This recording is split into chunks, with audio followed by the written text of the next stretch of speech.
les forêts sont en danger. Que ce soit en France ou à l'autre bout de la planète. Partout, les forêts se transforment en champs d'arbres. Bien alignés, bien droits, standardisés.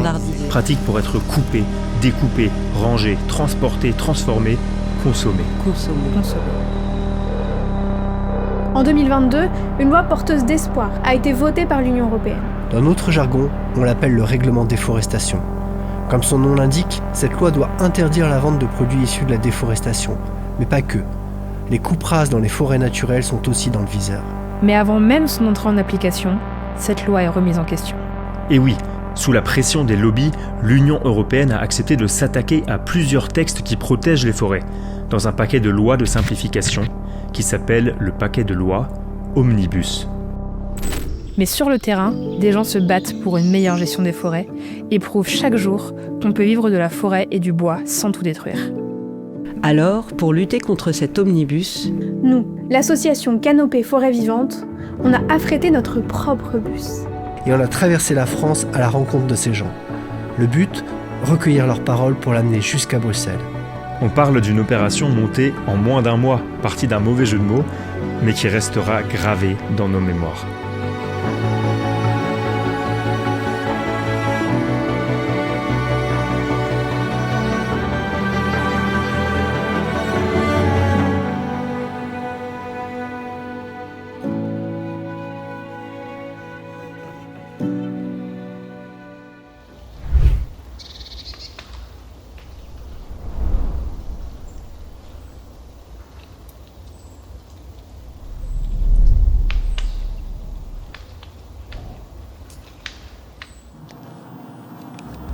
J'ai très hâte. Oui, moi aussi. Ah là là. Oui.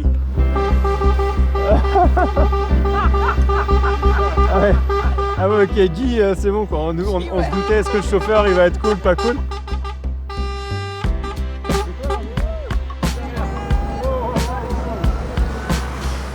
Oh, aïe aïe aïe. Ah, ça envoie, hein. Excellent, le flocage est réussi, c'est bien, c'est cool. C'est trop bien. Bonjour. Christine, à Bonjour, Christine. Salut. Elle est découverte. Excellent. Et là, on peut aller sur le toit comme ça. Ah oui, et donc quand il pleut, par contre, Bah, ça pleut. Voilà. il pleut dans le bus. Non, mais attends, on a 12 mètres. Excellent, il y a plein de place.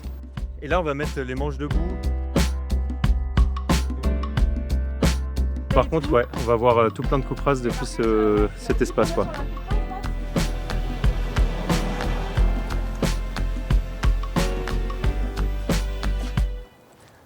Ça, c'est Lionel qui habite dans le coin. Ça va? Salut, ça va? Ouais.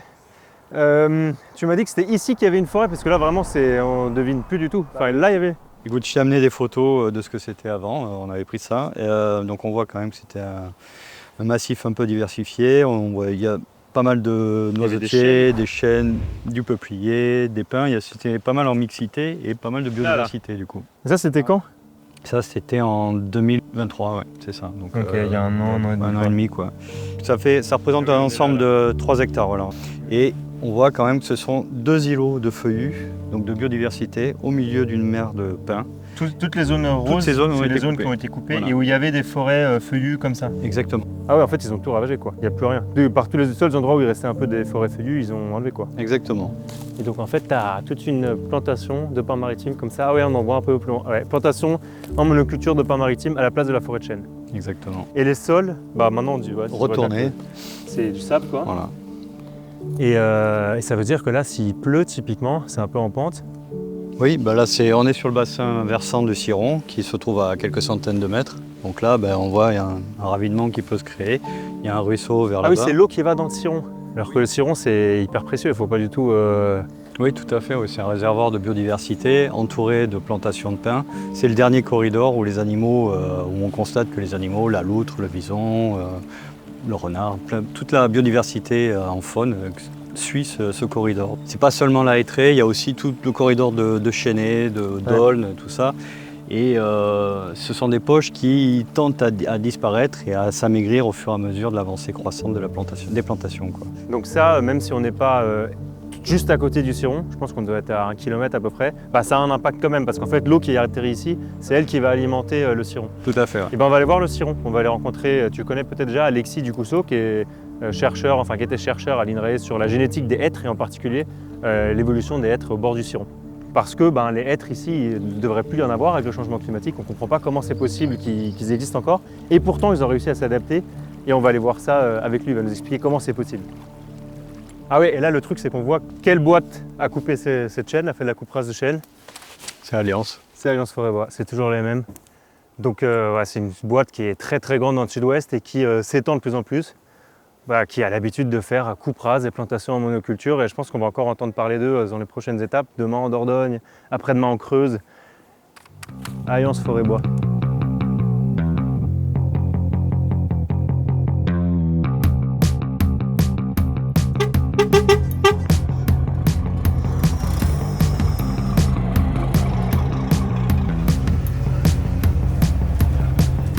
Et là on va faire 1500 km dans le bus qui fait... Qui fait... Voilà. C'est hyper lent. On va être en retard partout. Par contre, j'ai l'impression d'être sur un bateau, mais sur terre quoi. Bruno, c'est un peu l'enfant terrible du groupe. Je dirais qu'il est intrépide. C'est un peu un caméléon, Bruno. Enfin, il est tout le temps sur le terrain, il est tout le temps à droite à gauche, il a beaucoup d'énergie. J'ai l'impression qu'il a peur de rien, que tout l'amuse. Et il a toujours des idées un peu loufoques, comme des costumes de chauve-souris, pour aller faire des actions, donc Tout est une aventure. on lui garde pas trop derrière un bureau. Comment on sort Pourtant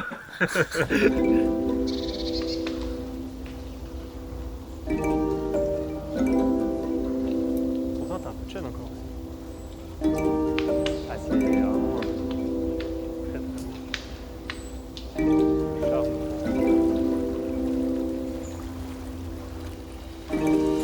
Et alors là c'est vraiment un des endroits les plus beaux en forêt. C'est ancien tu disais comme forêt. Ah oui, très très ancien. C'est la plus ancienne forêt d'Europe.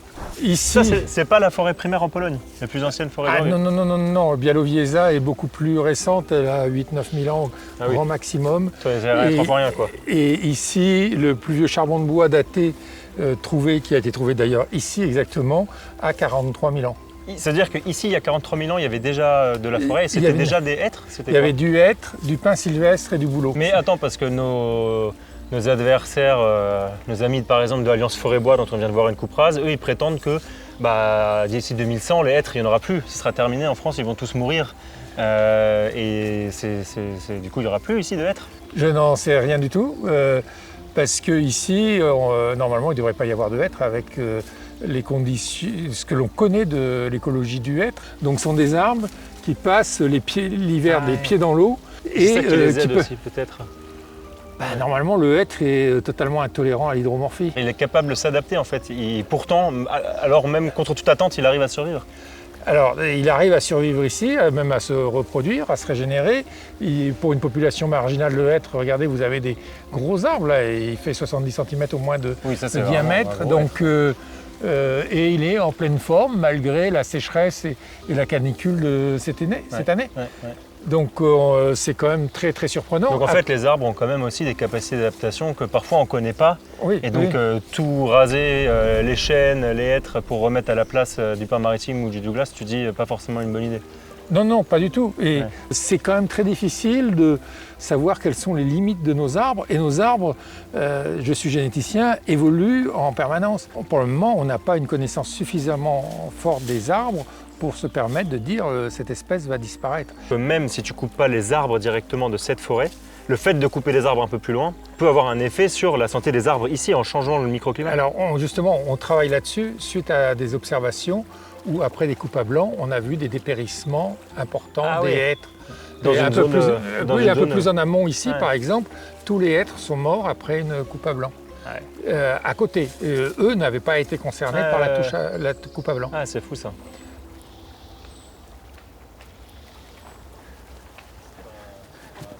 Céline, Carrie, vous pouvez venir 2 minutes? Yes.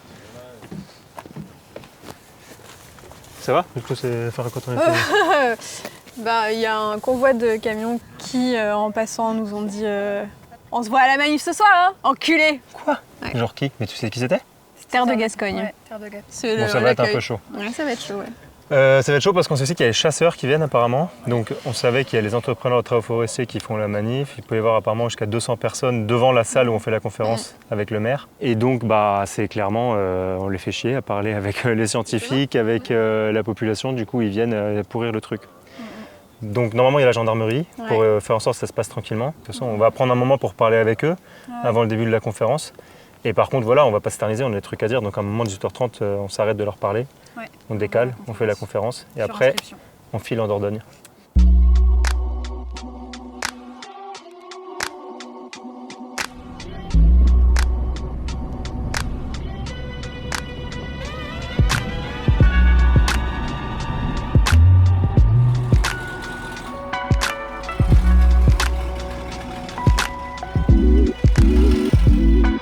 En Gironde, globalement sur le massif des Landes de Gascogne, il y a plein de gens, que ce soit des propriétaires forestiers, juste des habitants, des gestionnaires forestiers, qui en ont marre des coupes rases de feuillus. Il n'y a presque plus de forêts feuillues pour remplacer ces forêts-là en fait par des plantations en monoculture, le plus souvent de pins maritimes, comme ce qu'on a vu cet après-midi. Et ça, on vient en parler aujourd'hui à la mairie de Sauviac. On est invité par le maire de Sauviac pour tenir une conférence.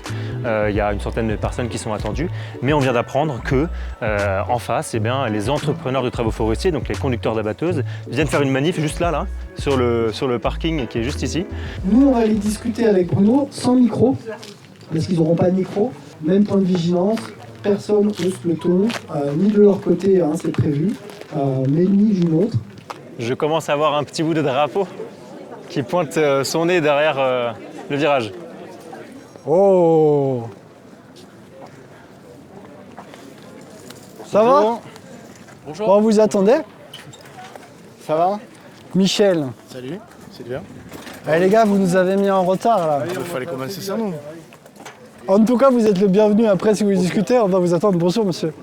Je pense qu'on est d'accord à peu près sur tous les messages que j'ai vus. Super chelou comme ambiance. C'est pas trop est-ce que c'est agressif, pas agressif. Bonjour, ça va, on rigole, mais les assauts extrémistes brûlent des machines, mais est-ce que c'est nous, on ne sait pas.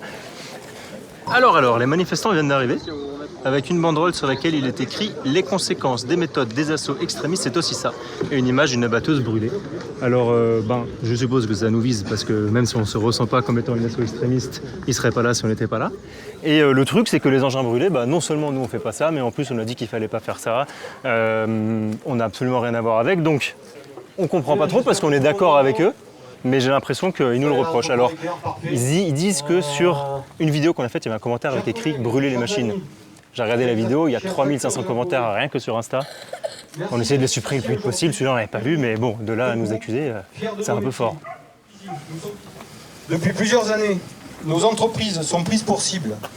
Machines brûlées, engins tagués, sabotés, détruits. Ces associations tournent des vidéos spectaculaires dans lesquelles elles instrumentalisent nos travaux pour créer le buzz. Montrent ces images avec des musiques héroïques et des slogans culpabilisants. Ces vidéos deviennent virales et donnent envie à d'autres d'aller plus loin. De la vidéo au sabotage, il n'y a qu'un clic de distance. Bon, merci Steve. Tu le sais, on partage tout ce que vous avez dit. Tu parles de condamner des destructions d'engins. On l'a toujours fait de façon claire et transparente. Non, mais nous, ce à quoi on veut que tu répondes, c'est à ça en fait. Alors, dis-moi. C'est les messages sur les réseaux sociaux là, tu vois. C'est ce que vous laissez sur vos réseaux sociaux. Sur les réseaux de Canopé ? Voilà. Oui. Alors, il y a un procès en diffamation là-dessus. C'est très clair. Il y a un responsable qui a fait le lien, qui a essayé de faire croire que Canopé était responsable de la destruction des engins. Il est aujourd'hui en diffamation. Ce responsable, c'est les coopératives forestières. Tu veux pas qu'on en parle, mais le problème, c'est qu'effectivement, c'est en lien avec ça. Tu supprimes Canopé, tu supprimes juste un moyen de canaliser de façon non violente la colère de tous les gens qui sont là et qui en ont marre qu'on rase des feuillus, qui sont pas contre les forestiers. Je pense qu'il y a personne qui est bien fier ici quand le donneur d'ordre dit d'aller taper dans un peuplement feuillu. Il y a personne qui est bien content de ça. Enfin, ceux qui aiment aller faire une coupe rase dans du feuillu, mais qui essaient de faire le buzz encore avec les coupes rases. Mais il y a pas. Tu crois que c'est pas un sujet ici? Monsieur le maire, viens à la conférence, viens débattre avec nous. Tu vas voir tous les gens qui sont venus ici. C'est le sujet. Et nous, on veut bien venir discuter des destructions. Regarde l'opposition en fait. Regarde. On y va, on commence? Vous venez pas? Vous voulez pas venir à la conférence? Bon, allons, vraiment, il faut qu'on aille. Désolé, vraiment. On avait dit après le bus, il faut qu'on parte, on ordonne tout machin. Les gars. On y va, on rentre, on commence. Par contre, nous avons assisté depuis 2010 un petit peu au développement du bois énergie, notamment qui ont commencé à s'attaquer à des forêts anciennes, des forêts de feuillus, châtaigniers, chênes notamment. Notre territoire devient de plus en plus monospécifique pin maritime. Et ça, quand on voit ce qui s'est passé en 2022, on se rend compte, les élus se rendent compte que leur territoire devient de plus en plus fragile. Tous les petits points rouges que vous pouvez voir, ce sont les couperasses de feuillus. Là, on est sur le PNR des Landes, partie nord. Donc ces couperasses de feuillus, vous pouvez voir qu'elles suivent souvent les fleuves, sans surprise, puisqu'il y a beaucoup de feuillus en ripisylve. Le deuxième, c'est pourquoi il y a toutes ces couperasses de feuillus. Il y a un lien entre les deux, là. Il y a une direction française dans le plan de relance.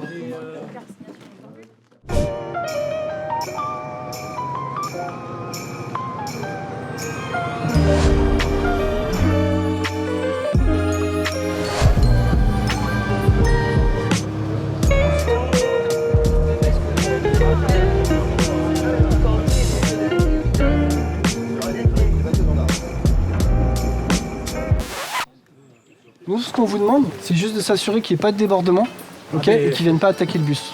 C'est possible? Non, mais franchement. Ah oui, c'est possible. Ouais. Bon. Allez, avancez avec votre bus, avance avec ton bus, allez. Pas de problème, tu vois. Allez, avancez à la place. Allez. Mais moi j'aimerais bien qu'on parle vraiment de la réalité, tu vois, du boulot. De quoi? Ouais, le boulot, et nous tu ne laisses pas travailler.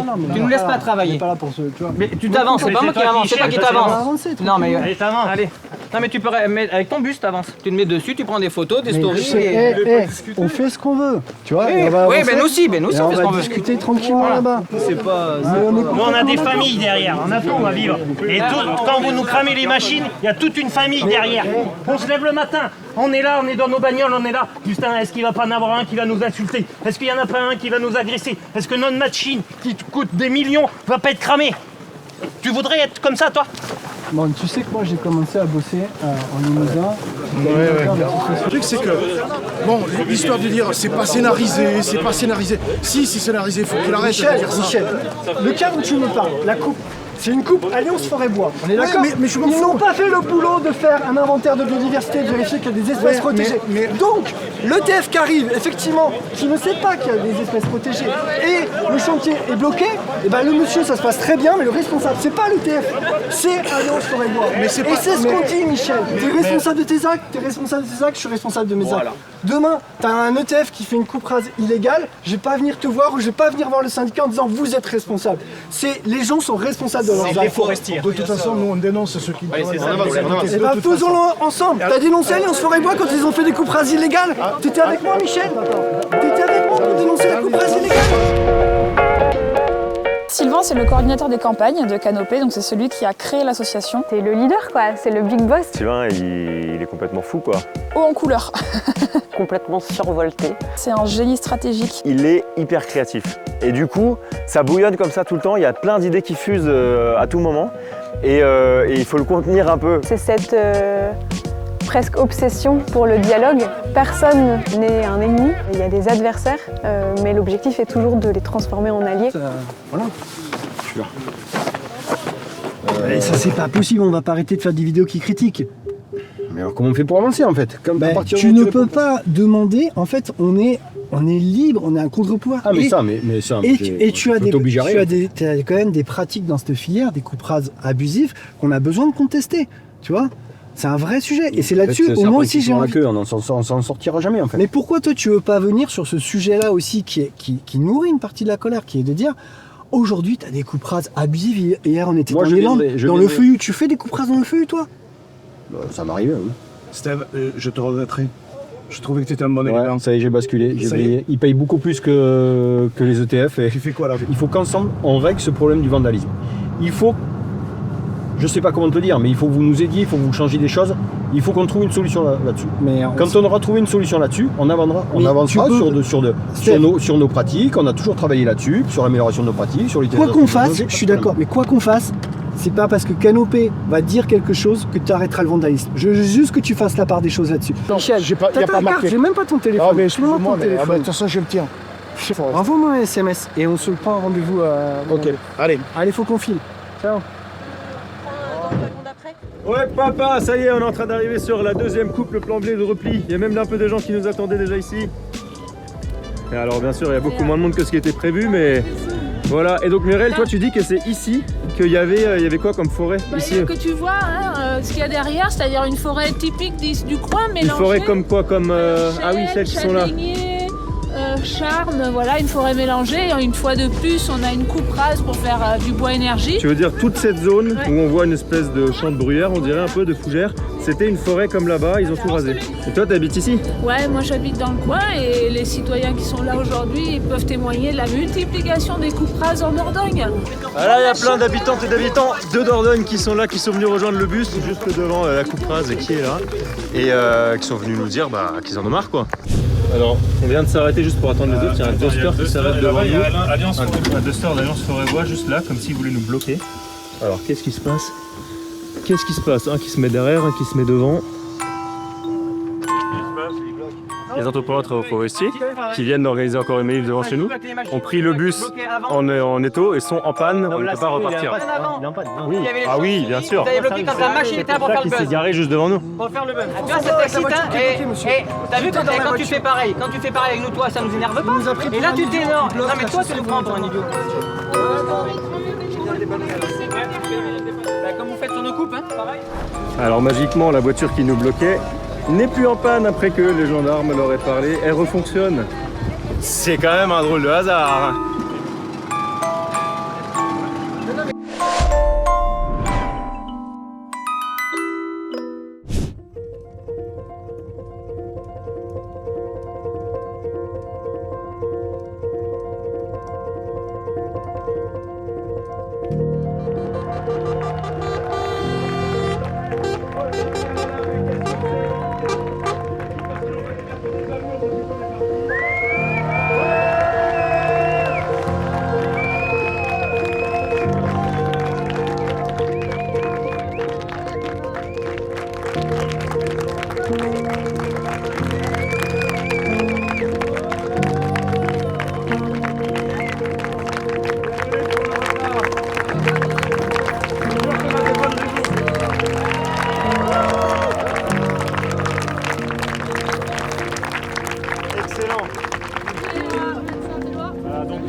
Les personnes comme vous qui habitent dans les territoires, les maires des communes locales, les gestionnaires forestiers indépendants, les scieurs des petites et moyennes séries, tous ces gens-là, ils ne sont pas représentés à Bruxelles, ils n'ont pas de lobby, ils n'en ont pas non plus au niveau du gouvernement français.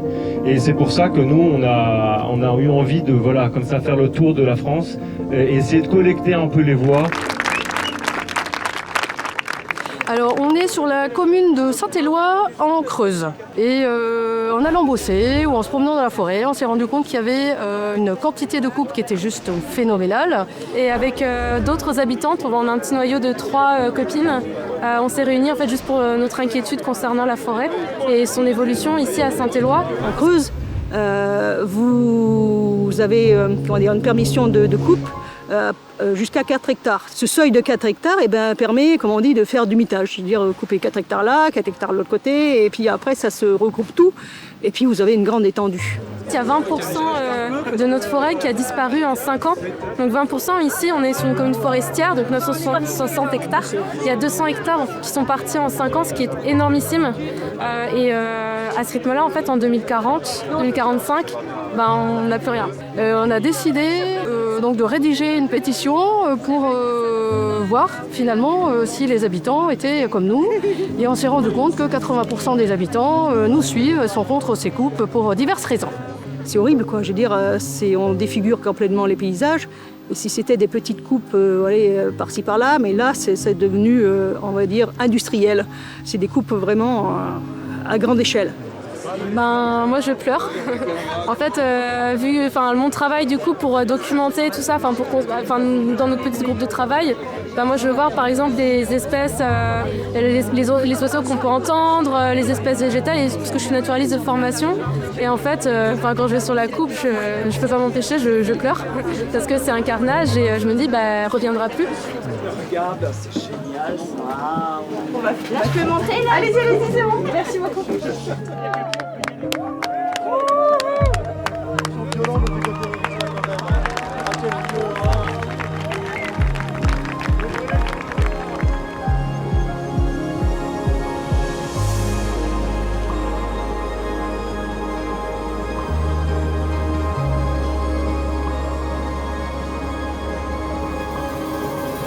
La carte postale est enfin arrivée, donc n'hésitez pas à aller la signer, elle se trouve sur le côté du bus. N'hésitez pas à la signer en tout petit parce qu'on n'est que le deuxième jour, elle est déjà bien remplie. Et on vous apporte les stylos tout de suite pour signer cette fameuse carte. En fait, c'est une forêt de feuillus. Et là, c'est quoi? Gros arbres coupés. Ouais. Oh bah ouais, on n'est pas content. Ça coupe trop d'arbres. Pas content. Bouh. Honnêtement, ça a gerbé. Il y avait des petits sentiers magnifiques qui étaient murés. On ne sait même pas depuis quand ça date. Ça a tout été avalé par les engins et trucs. Et c'est vrai que moi, il y a un matin, je me suis pris avec un chauffeur qui venait chercher du bois là, parce que bon, on avait tous ras-le-bol. Et même lui, il était désolé. Il m'a dit, mais moi. Même le chauffeur de l'engin qui mais moi, il m'a dit, lui, donc c'était un chauffeur il venait chercher des grumes. Et il dit, mais moi, ça fait 15 ans que je fais ça. Il dit, j'ai jamais vu ça. Il était vraiment désolé pour nous. Il était outré. Mais bon, c'est bien du coup. Après voilà, nous on fait ce qu'on peut, ça va pas résoudre tous les problèmes, mais au moins on essaie de mettre un peu la lumière sur ce qui se passe quoi. Oh bah c'est super.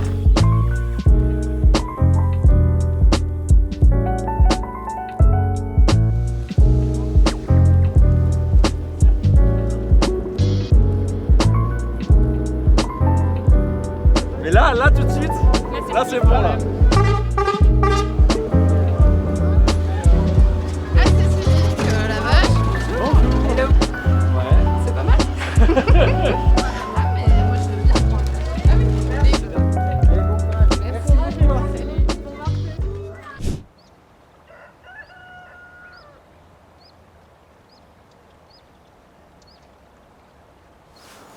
Début de l'étape 3, on part vers le Puy-de-Dôme.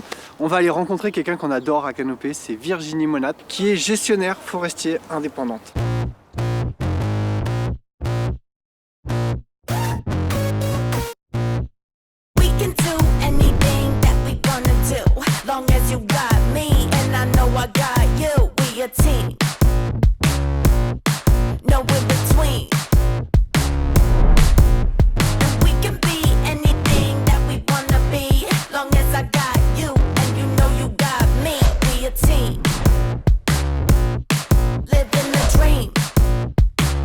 Le but de cet après-midi, ça va être de parler de gestion forestière et de montrer qu'en fait on peut gérer la forêt sans faire des coupes rases, faire de l'exploitation, y compris de l'exploitation mécanisée, c'est-à-dire qu'avec des engins, tout en essayant effectivement de limiter l'impact.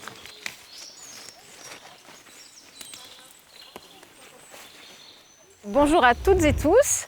Je me présente moi très rapidement, donc c'est Virginie Monat, je suis gestionnaire forestier indépendant. Donc moi mon travail en fait c'est de gérer des propriétés forestières privées quand les propriétaires soit ils habitent loin, soit ils savent pas trop comment s'y prendre. J'ai fait le choix en fait il y a plusieurs années maintenant de pratiquer une sylviculture qu'on appelle la sylviculture mélangée à couvert continu. Souvent, on le dit un peu plus court avec les initiales, donc c'est la SMCC. Donc quand on a le sigle sylviculture mélangée à couvert continu, il y a déjà beaucoup de choses qui sont dites dans le titre. C'est-à-dire qu'on va travailler la forêt en gardant son couvert. Donc on ne va pas passer par le stade de coupe rase, sauf cas extrême où vraiment on n'a plus d'autres solutions, on a épuisé tous les autres ingrédients qu'on avait pour travailler. Et ce couvert continu, maintenant on sait, scientifiquement parlant, qu'il est très important pour conserver le microclimat forestier. De même, l'humidité est conservée. Quand on a un couvert, forcément dessous il y a plus d'humidité que si on était en plein soleil. Et en fait, on sait quand même que les arbres, ils vont avoir besoin d'humidité, ils vont pas trop aimer les températures extrêmes. Donc en fait, déjà tout ce couvert continu, en fait, je dirais, met la forêt dans une bonne dynamique pour croître en fait. Dans SMCC, il y a aussi mélangé, que ce soit des essences résineuses ou feuillues. Alors chez nous sur le Livradois, on a beaucoup de résineux. Donc effectivement, Nous, quand on voit des feuillus, on est très contents et on va essayer de les favoriser par nos diverses actions. Parce qu'on sait aujourd'hui qu'une forêt mélangée, elle va avoir une résilience qui sera meilleure, que ce soit au niveau des pathogènes. Plus vous avez d'essences différentes dans une forêt, s'il y a une attaque d'insectes ou de champignons sur une essence en particulière, elle n'ira pas forcément sur l'autre. À travers cette sylviculture, on va l'exploiter la forêt avec parcimonie, on va prélever peu, revenir souvent. On va travailler au profit des bois de qualité pour fabriquer des gros bois de qualité qui feront du bois d'œuvre, qui stockeront plus de carbone à l'avenir. Et amener de la lumière, justement pour permettre à d'autres essences d'arriver en forêt et de se développer. Après, on a des dilemmes des fois. Quand on est en marquage de coupe, en fait, on a des gros dilemmes. On a, comme là, on a 2 feuillus et puis on a un sapin qui est au milieu, qui est encore beau. Il est beau, il pousse encore et il n'est pas très gros. Donc il y a des moments où on tourne un peu autour des arbres et où Et des fois, quand on est plusieurs en martelage, on appelle le collègue en lui disant tu peux venir m'aider, je sais pas quoi faire là, qu'est-ce que tu ferais toi? Un point là-dessus parce que c'est hyper important c'est une sylviculture du droit à l'erreur. Tu peux te tromper. Et en fait, les conséquences, elles vont être pas très graves. Imagine que tu coupes ce sapin. Tu perds une valeur économique, tu vas peut-être abîmer les petits êtres, mais c'est pas grave parce qu'il y en a d'autres un peu plus loin, tu vois. Tu vas peut-être mettre trop en lumière ces jeunes sapins, mais c'est pas grave parce qu'il y en a qui sont là. Et en fait, tu peux te tromper. Et si tu te trompes, les conséquences, non seulement tu peux les rattraper, mais en plus, tu n'as pas à payer, tu n'as pas à replanter des sapins qui sont partis parce qu'il y en a ailleurs, alors que la coupe rase, c'est une sylviculture du kit ou double.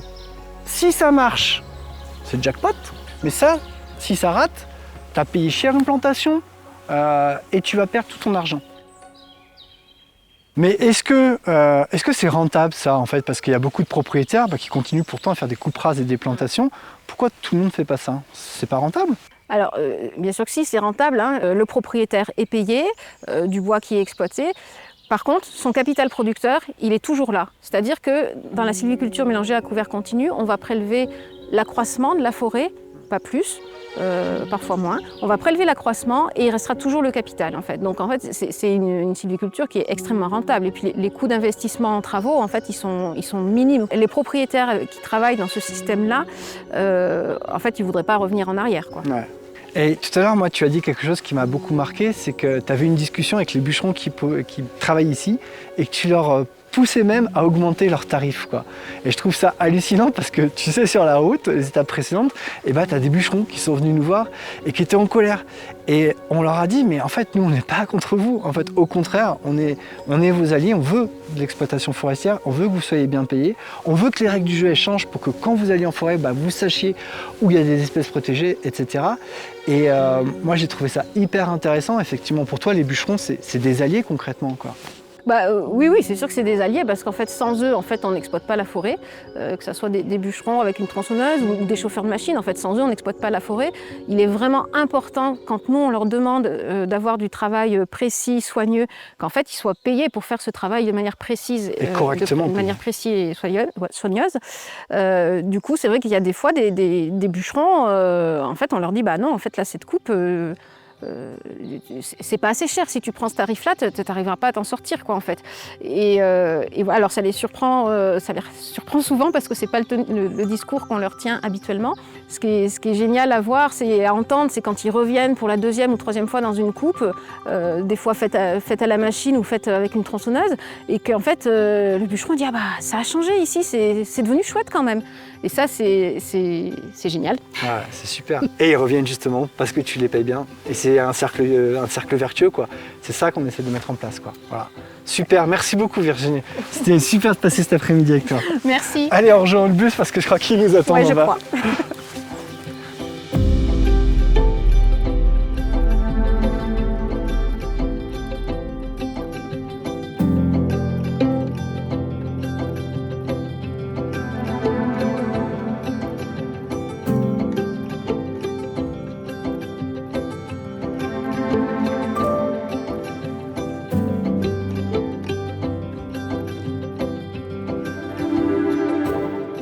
Attendez-moi! Le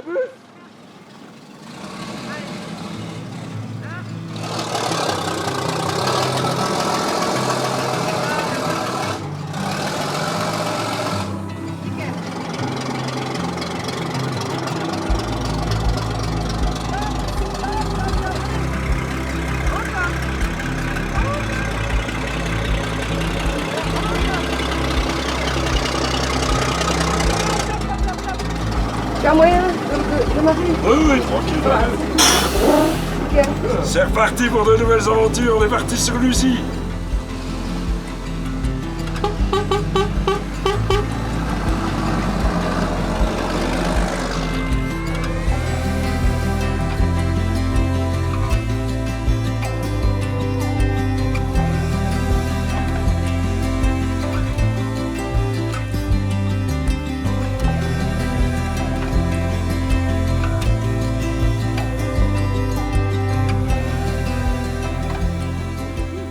Alors, t'as ton permis, Guy? Non. Je te l'ai dit depuis le début, c'est des coups de bol si on est arrivé ici. Bon, c'est bon, je peux continuer?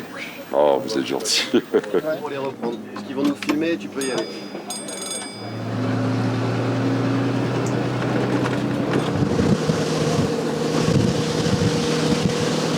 Alors là, on est arrivé dans le Morvan, on va voir des coupes rases encore une fois, qui en fait sont des coupes rases de feuillus souvent, parce que le Morvan de base c'est quand même un territoire de forêt feuillue, et on observe beaucoup de transformations, c'est-à-dire qu'ils coupent des feuillus pour replanter des résineux à la place. Et ça c'est un problème parce que ça enrésine, ça transforme les paysages et c'est une perte de biodiversité. Et justement avec la loi qui est en train d'être détricotée là au niveau européen, ce qu'on appelle le RDE, la loi anti-déforestation, il pourrait encadrer ça, il pourrait interdire la vente de bois qui est issue de transformation justement. C'est pour ça que c'est hyper important pour nous d'aller voir ce qui se passe sur le terrain et derrière pouvoir aller dire à Bruxelles qu'en fait on a besoin de cette loi-là et qu'elle ne doit pas être détricotée. Voilà. Là on voit bien la différence du massif entre le feuillu et le résineux. Et on voit bien que le... Attention branche. Tu vois, à gauche c'est résineux et à droite c'est feuillu. On voit même qu'il y a eu une coupe en haut avec du résineux qui est en train de repousser.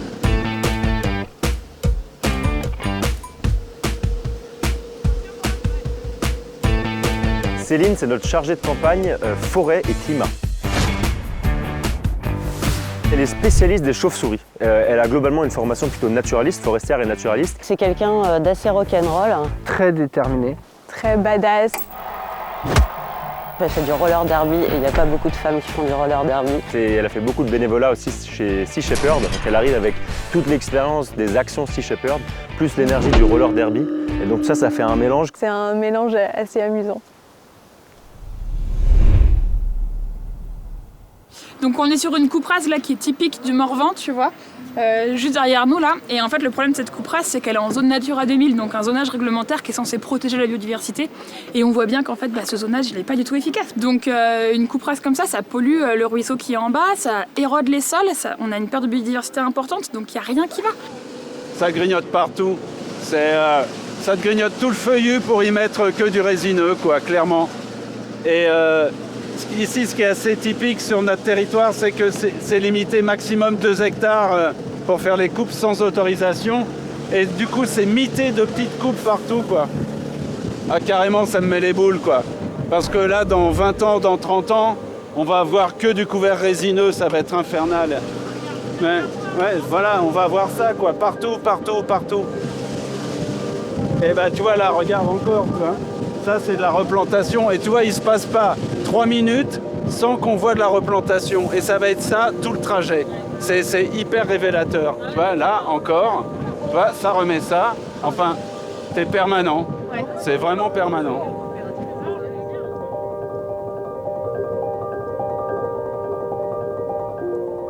Là, en fait, on est sur le chemin de la Messe. Okay. C'est le chemin qui relie les Buteaux, là, le hameau qui est là, et qui va jusqu'à Villers-Pourçon. À une époque, les gens enterraient leurs morts à Villers-Pourçon. Okay. Et ils allaient à la messe à Villers-Pourçon. Donc le chemin de la Messe, les gens ils sont attachés, il y avait une très grosse pierre là, sur le chemin, sur lequel ils posaient la tombe, ils se reposaient. Ouais, parce que c'était lourd. Et les anciens, quand ils ont vu qu'il y a eu le débardage là, de cette coupe, et que ce rocher symbolique sur lequel ils posaient le cercueil, tout a été déglingué. Alors là, il y a des vieux du coin, ils se sont dit, mais ils ne respectent plus rien. Quoi. Enfin, vraiment, même ça. Et pour eux, c'était vraiment une émotion. Donc, on a vu des gens qui sont mobilisés ici, qui sont allés gueuler en mairie, alors que tu ne les vois jamais mobilisés sur des problèmes environnementaux ou de coupe rase. Là, c'est juste qu'ils ont été touchés dans leur histoire. Et tu vois, là typiquement ils ont replanté du Douglas et on voit que là il est déjà tout jaune, il est en train de mourir ce plant.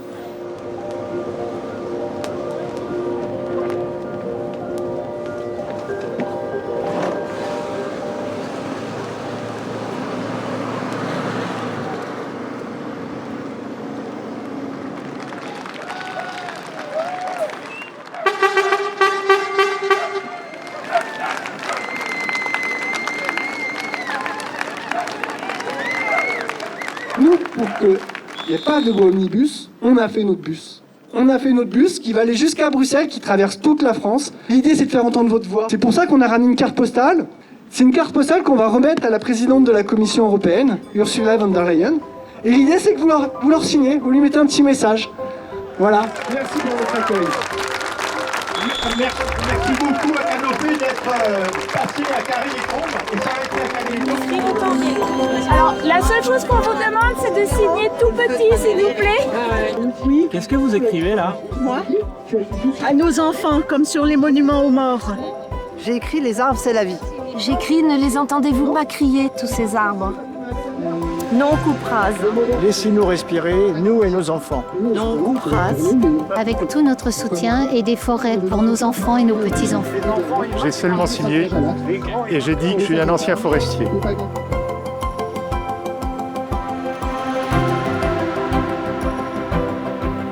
Mais c'est pas grand, on a la salle des fêtes où on va parler coupe rase dans le Morvan.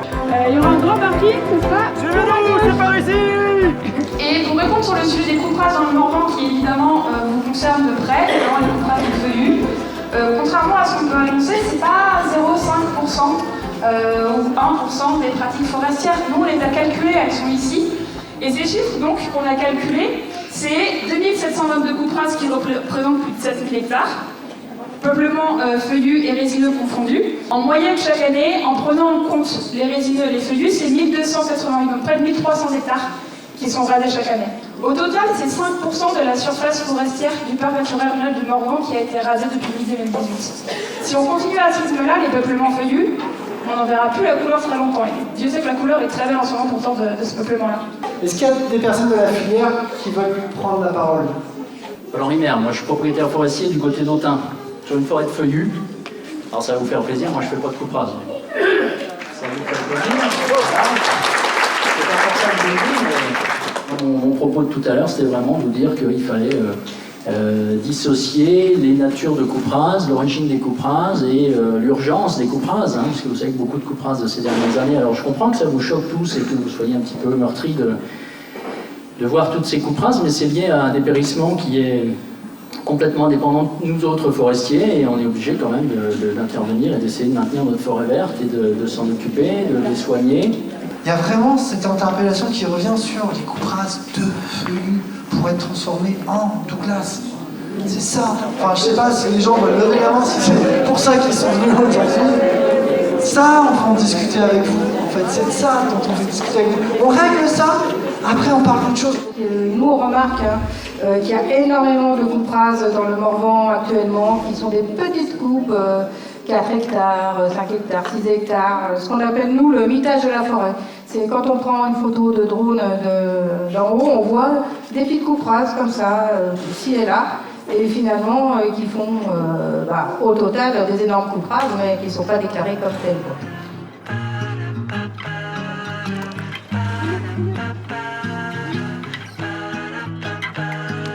I could eat you like your junk food. Fuck it if you good for me. Tell me what I won't do for what tastes so heavenly. Be like your honey baby. See, after dinner comes the dessert. Whipped cream, eat it while you're in.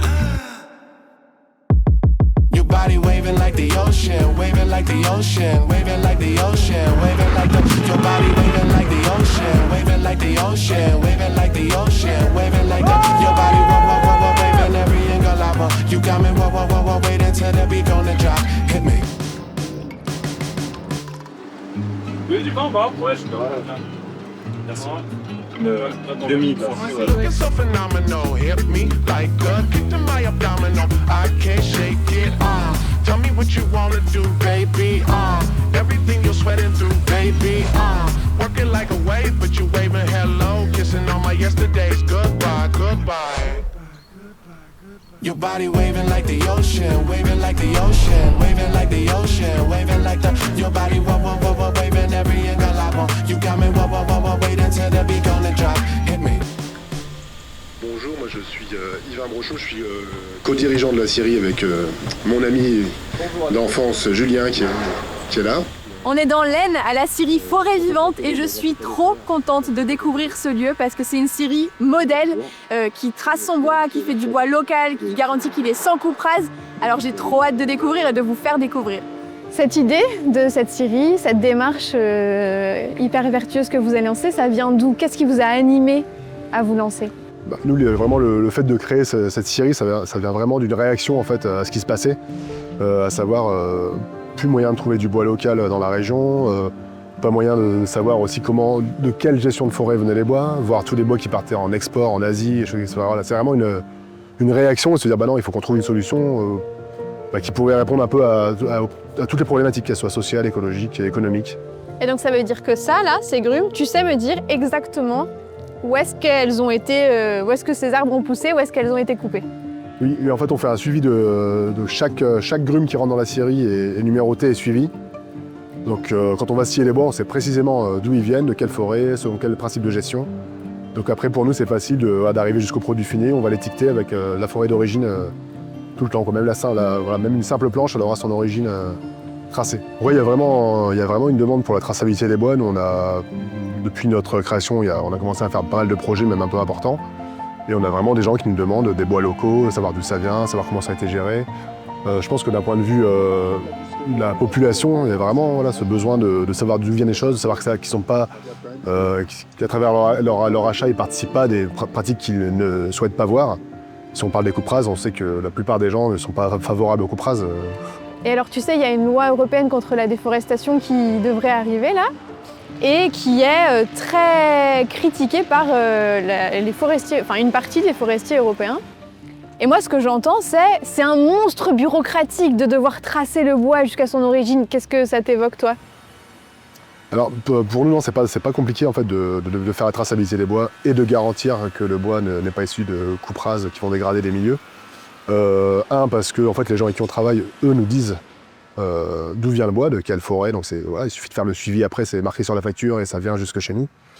Et pour l'origine sans coupe rase, c'est la même chose. En fait, on travaille avec des gens qui gèrent leur forêt sans coupe rase, qui savent le faire depuis même des siècles des fois. Il y a de plus en plus de gens qui le font. Si on a la volonté de le faire, c'est pas compliqué.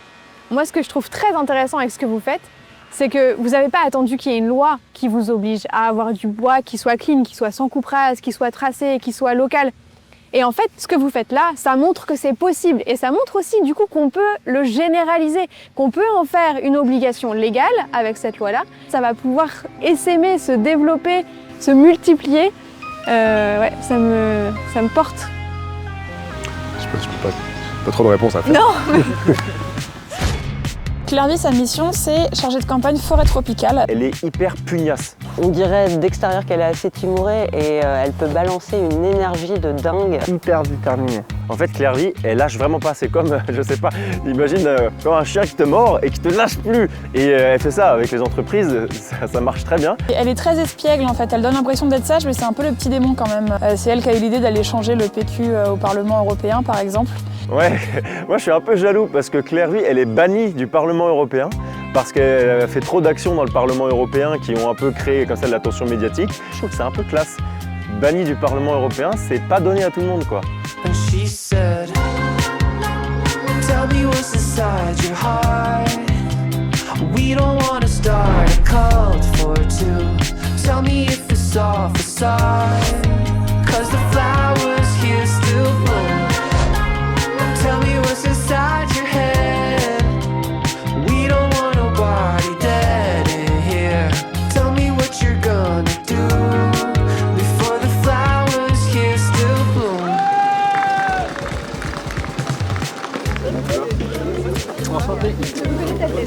On est parti il y a 5 jours du massif des Landes de Gascogne en Gironde. On arrive vers la fin de notre parcours, de notre périple, avec le SNUPFEN Solidaire, le syndicat de l'Office national des forêts qui nous accueille, qui accueille le bus sur son tour. Et donc vous pouvez tous monter dans le bus avec nous directement. Alors, on vient d'arriver dans les Ardennes, il y a un monde fou qui vient de monter sur le bus, sur le toit du bus, on n'a encore jamais été aussi nombreux sur le toit. Et direction, une forêt dans laquelle il y a eu une gigantesque coupe rase.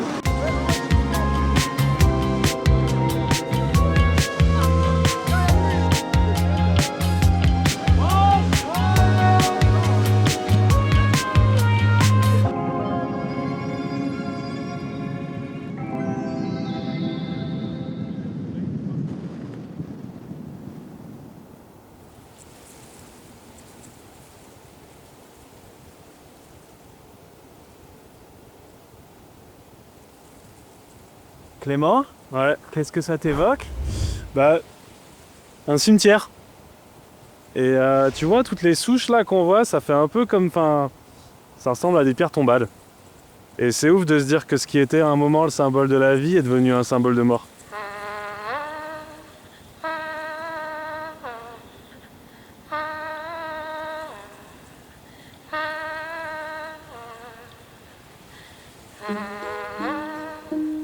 Alors aujourd'hui, on est sur un endroit où il y avait une forêt, il n'y en a plus du tout. On est dans les Ardennes, sur la commune de Les-Hautes-Rivières, un endroit qui s'appelle la Croix-Sky. C'est une forêt qui appartient à l'État, c'est une forêt domaniale qui a donc été gérée par l'Office national des forêts. Et ce qui s'est passé ici, c'est que les arbres qui étaient plantés ici, qui étaient des épicéas, sont tous morts et en plus, après, ont été tous rasés. Donc sur à peu près 300, 400 ou même 500 hectares, on n'a pas de chiffre exact, il n'y a plus rien. Ça a été une grande coupe rase. Et Claude, toi, tu as géré cette forêt pendant longtemps, c'est ce qu'on m'a dit. Oui. Est-ce que tu peux nous raconter peut-être le tout début, quand tu es arrivé ici? En quelle année c'était? Qu'est-ce qu'il y avait? Quand tu es arrivé, tu l'as trouvé comment la forêt? Moi, je sais. Cette parcelle-là, quand je suis arrivé en 77, les arbres, ils faisaient 15-20 cm de diamètre. Donc toi, tu es arrivé, c'était une toute... Elle était toute jeune. Ça veut dire que toi, tu as passé beaucoup de temps à ce moment-là. C'était ton travail du quotidien sur ces zones-là. Oui, oui. Tu t'es occupé de ces forêts-là. Tu les as choyées. Ah oui, ah oui. Et c'était important pour toi? Ah oui, ces parcelles-là, il y avait 2 parcelles en dessous qui étaient magnifiques. Pour moi, c'était chez moi. J'y étais tous les jours.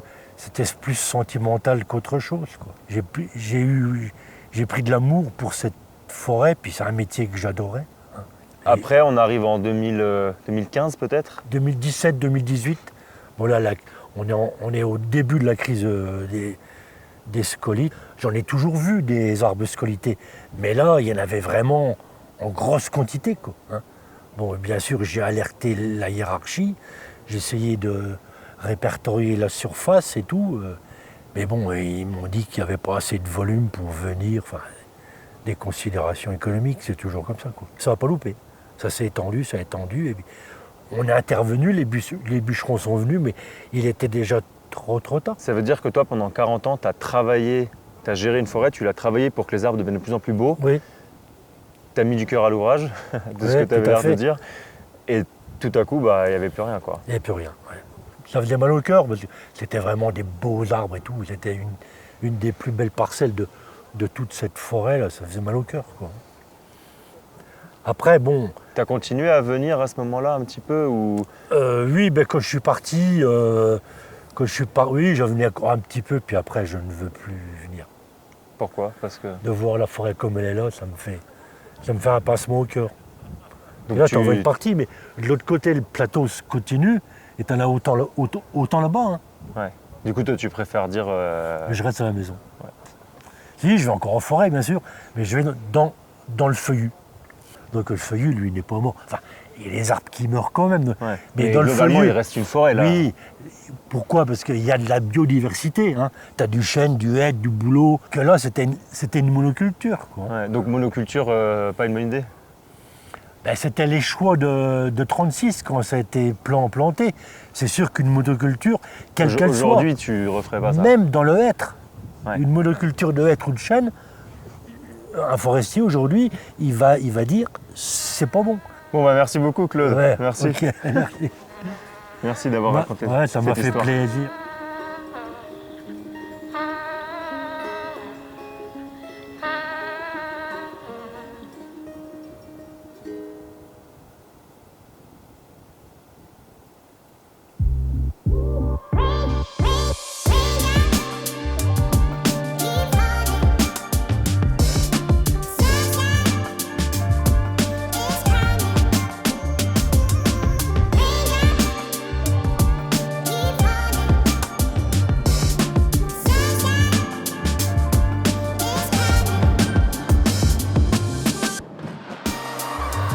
Qui est dans le bus? Ça fait partie des questions qu'on se pose à peu près tous les jours. Normalement, ils doivent faire un arrêt ici, mais j'en suis pas sûre. Mais vous êtes où, en fait, sur la route? Parce qu'on vous a pas dépassé. Ah, vous êtes super loin. D'accord. Suzy, sa fonction, c'est de donner un coup de main pour plein de choses. Voilà, que ce soit la logistique, que ce soit la communication, que ce soit s'occuper des bénévoles. C'est la petite fée qui fait que tout roule et que t'as pas de questions à te poser. C'est presque un travail qui devient invisible, mais qui fait que nous, on arrive à faire le nôtre. C'est clairement la première levée, dernière couchée et celle qu'on voit le moins. Typiquement, moi je considère que Suzy c'est un peu notre N'Golo Kanté, pour les gens qui connaissent le foot. Et N'Golo Kanté, en fait, il court partout sur le terrain et il répare les erreurs de tout le monde. Et Suzy, elle fait ça. Suzy, c'est pas hyper visible son travail, mais sans Suzy, il n'y a rien qui marche. Allez, go, go, go, faut repartir. C'était génial. Voilà. Vous étiez vraiment, c'était Merci pour le symbole de toute la traversée en vie. Mais vous, franchement, vous êtes déjà super. Oh non, surtout. Gros bisous à tes petits bouts. Oui, Il y a Guy qui va devoir nous quitter là, c'est triste. On reste en contact. Et pendant ce temps-là, Vassili qui a emporté les restes parce que bon, faut pas gâcher. Voilà. Je suis vraiment triste de vous quitter aujourd'hui. J'aurais voulu aller jusqu'à Bruxelles et j'aurais mis mon t-shirt canopé.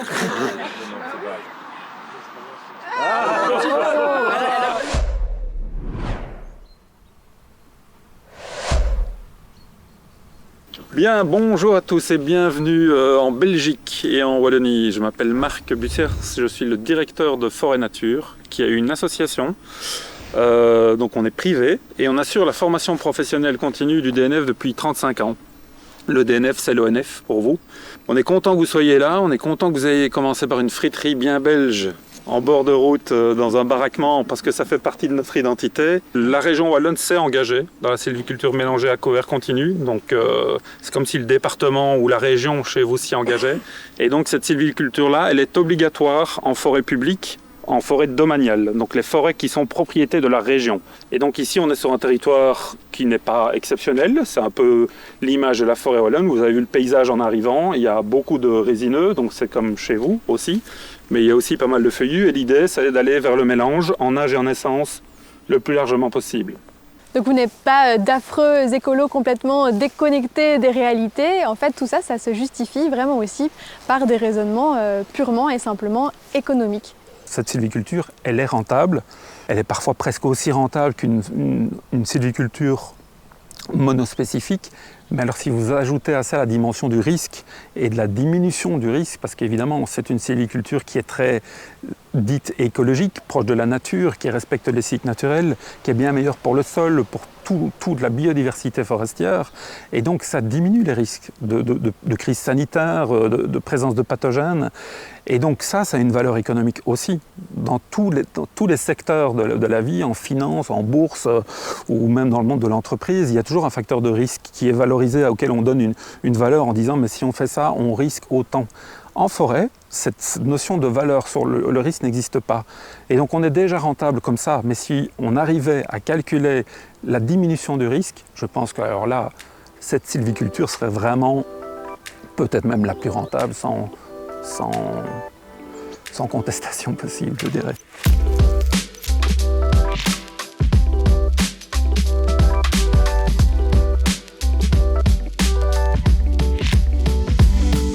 Je suis un petit peu nostalgique parce que c'est la dernière fois qu'on fait un trajet sur le toit du bus comme ça. C'était excellent. On a nos petits réflexes. Mais c'est le dernier trajet, là on arrive à Bruxelles. Enfin, on a 2 heures de route encore, mais on va arriver bientôt à Bruxelles. Et demain, c'est la grande journée où on va remettre enfin la carte postale à la Commission européenne. On va rencontrer les députés européens. Et c'est là où toute cette histoire va enfin porter ses fruits, j'espère. Donc semi-nostalgie, on approche du moment important quoi.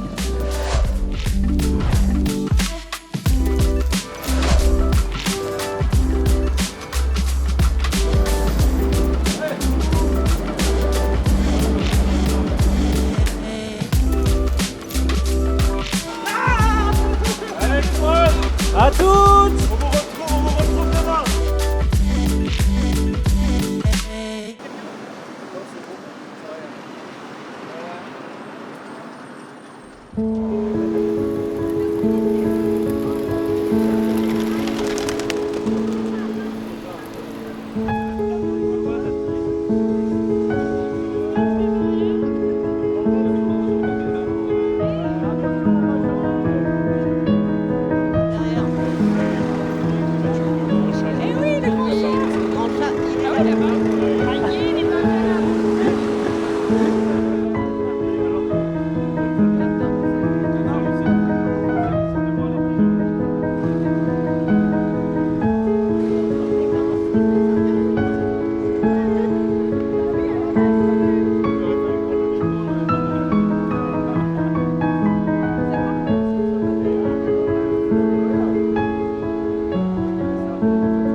des personnes qui sont impactées par les mauvaises pratiques de gestion forestière, mais aussi par les bonnes pratiques. On a documenté plein d'exemples de forestiers progressistes, de manière de faire autrement. Et tout ça dans un but, c'est de ramener toutes ces voix ici à Bruxelles. Alors on est trop contents d'être arrivés aujourd'hui ce matin et de vous retrouver tous.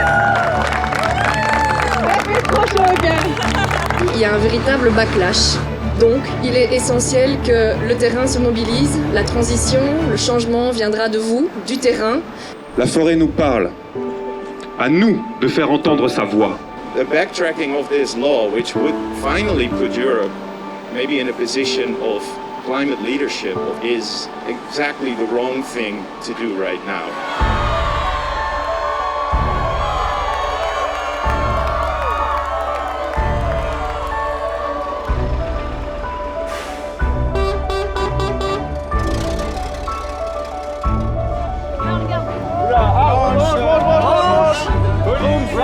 Branches.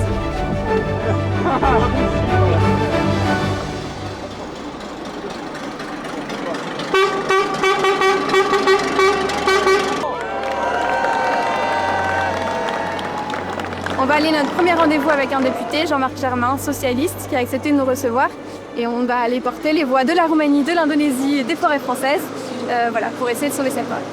Alors juste pour que vous sachiez qui vous allez rencontrer, c'est Monsieur Jean-Marc Germain, il est député du Parti Socialiste, membre du groupe SND ici au Parlement Européen. Ok, alors, tout ça c'est bien joli, mais peut-être on va faire un petit point sur pourquoi est-ce qu'on est là vraiment. En fait, la loi qu'on défend, la loi contre la déforestation, elle existe déjà. Donc là, on a déjà gagné un truc. Ce qu'on essaye d'empêcher maintenant, c'est que la Commission, elle a dit qu'elle voulait reporter cette loi. Et pour faire ça, en fait, le plus facile, c'est de faire une nouvelle loi, une nouvelle proposition qui dit ça ne va pas s'appliquer en 2024, ça va s'appliquer en 2026. Et si elle fait ça, en fait, le texte va repasser au Parlement et au Conseil, et c'est là que ça risque de mal se passer. C'est là qu'il risque de détricoter l'ensemble du texte. Donc c'est ça qu'on essaye d'éviter.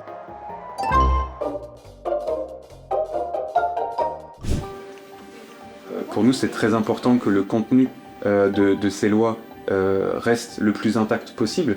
Nos forêts, elles ont besoin de ces réglementations pour avancer. Et c'est important l'argument que j'avais pas en tête que vous ajoutez aujourd'hui.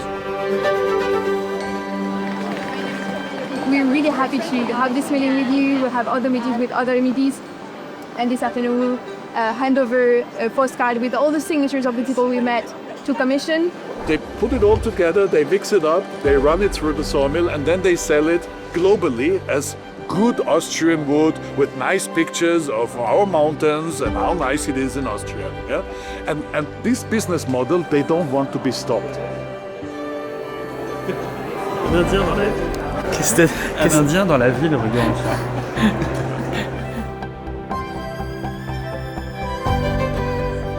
Bonne discussion. Monsieur Sargiacomo a vu le bus ce matin en arrivant au Parlement et donc j'ai essayé vraiment de lui transmettre tout ce qu'on a entendu de la part des maires, des gestionnaires forestiers, des scieurs, de l'Office national des forêts, essayer de lui transmettre ça là pendant cette réunion. Monsieur Sargiacomo nous a expliqué qu'il était plutôt d'accord avec ce qu'on a expliqué, en faveur en tout cas, maintenant que la Commission européenne avait vraiment un pouvoir central là-dessus et donc l'enjeu c'est d'aller voir vraiment la Commission européenne. This is six days of traveling across France. There is 100 of signatures here, but we met more than this. And we really hope that you can hear those voices and save the EUDR and the natural restoration of them. Thank you very much. We'll certainly read it all and pass it to our legal masters for consideration. Thank you so much. Thank you for coming Thank and you. for offering this to us. Well, I feel it's very important to hear all kinds of stakeholders. So you brought here voices on forests versus environment that are very important to be brought into the political debate. So thanks for it. As I said, we'll pay all due attention to it. Thank you. C'est toujours des rendez-vous de politiciens, donc on n'a pas de réponse très ferme. Mais en vrai, moi je pense qu'ils ne peuvent pas nous en donner sur le moment, mais que tout ça, ça infuse et qu'il a été aussi très clair sur le fait que ça, c'était des voix qui étaient légitimes. Donc mission accomplie. hier, il y a un moment où Clairvy et moi, on est descendus du bus avant les autres parce qu'on avait rendez-vous avec nos amis de Fern, l'ONG européenne qui s'occupe des forêts. Et on a débarqué en plein milieu de Bruxelles alors qu'on avait passé 6 jours en forêt. Ça a été un peu un choc. On était comme dans Les Visiteurs, dans le film, on comprenait pas trop où on était et surtout on était déboussolés parce qu'il n'y avait pas les autres. Pendant 7 jours, on était avec nos amis non-stop et là on était tout seul. Il n'y avait même plus l'odeur de carburant du bus. Il n'y avait plus Guy qui faisait des blagues, il n'y avait plus tout ça. Et ce matin, d'arriver au Parlement avec le bus, vraiment ce sentiment de « allez, on l'a fait, on est arrivé jusqu'au bout » et ça continue parce qu'on a eu des rendez-vous avec des parlementaires, on a eu un rendez-vous avec la commission et on a vraiment eu ce truc où on a pu relayer toutes ces voix-là qu'on avait collectées jusqu'à la remise de cette carte postale signée par des centaines de personnes à la Commission européenne. Ça, c'est quand même assez dingue. C'est la première fois qu'on arrive à faire ça, de faire un lien entre ce qui se passe sur les territoires et ce qui se passe dans les institutions Bruxelles un peu obscures. Et voilà, et ça a marché. On a vraiment été bien reçus. J'ai vraiment un truc aussi comme ça de mission accomplie. Je repense à toutes les personnes qu'on a vues tout du long, en Dordogne, en Creuse, en Auvergne, dans le Morvan, dans les Ardennes, dans l'Aisne, partout. Et tous ces gens, ils sont énervés, ils ont un truc à dire. Il y a vraiment besoin d'un texte qui les aide. Et là, le moment du coup où je parle avec l'eurodéputé et où je lui transmets tout ce qu'on a collecté, tous ces messages-là, je sens que c'est utile et la mission, elle est accomplie. Et ça, on a pu le faire parce qu'on a fait tout ça. C'est pas juste Canopé qui a été reçu par des députés. On avait cette légitimité et c'est pour ça qu'on a pu avoir ces dialogues. C'est parce qu'on vous représentez, vous, tous. Bravo!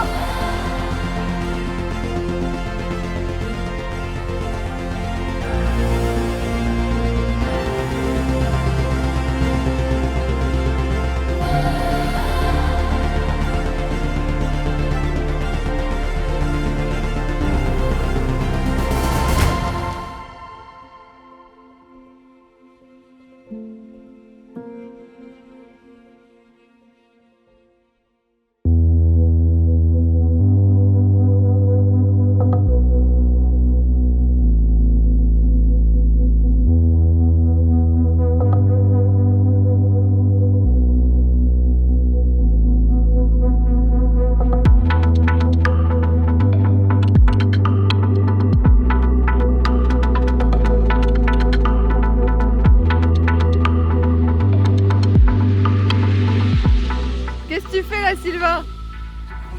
Je vais prendre mon bain matinal. Dans la Sioule. Oui, vous ne rêvez pas, c'est bien Sylvain Augean, coordinateur des campagnes de Canopé. On dirait 2 petits chimpanzés. Elles sont bonnes? Elles sont qualitatives. Oui, c'est super bon. Et qui kiffe les images du coucher de soleil à contre-jour. C'est la spécialité Olivier Escalon. Même sur le toit d'un bus qui roule sur une autoroute. Qu'est-ce que tu fais, Christine? Oui. En plein en milieu des policiers qui nous arrêtent. Voilà. Gardons nos forêts vivantes pour une forêt solidaire et vivante. Ludo, je t'aime. D'accord, bon, rien à voir. Ça, c'est un petit cadeau de Christine, la Christine, femme de Guy. Incroyable. Qui l'a faite elle-même, une jolie petite chouette. Elle l'a faite pendant le voyage? Ah non, pas pendant le voyage. Ah, c'est les feuilles et les glands accumulés de toute la France. Des glands de Gironde, des glands de Creuse, des glands de Dordogne, des glands de Corrèze, des glands, comme dirait Guy, notre chauffeur avec les jeux de mots douteux. On sait qu'il y a des glands partout. Roche! Ah non, ça va. Roche! Oh putain! Pour information. On est à 100% sur Sioule, c'est le village de mon enfance. On est passé par ma maison d'enfance, c'est là où j'ai grandi. Je sais pas si je crois que maintenant j'ai envie d'un steak.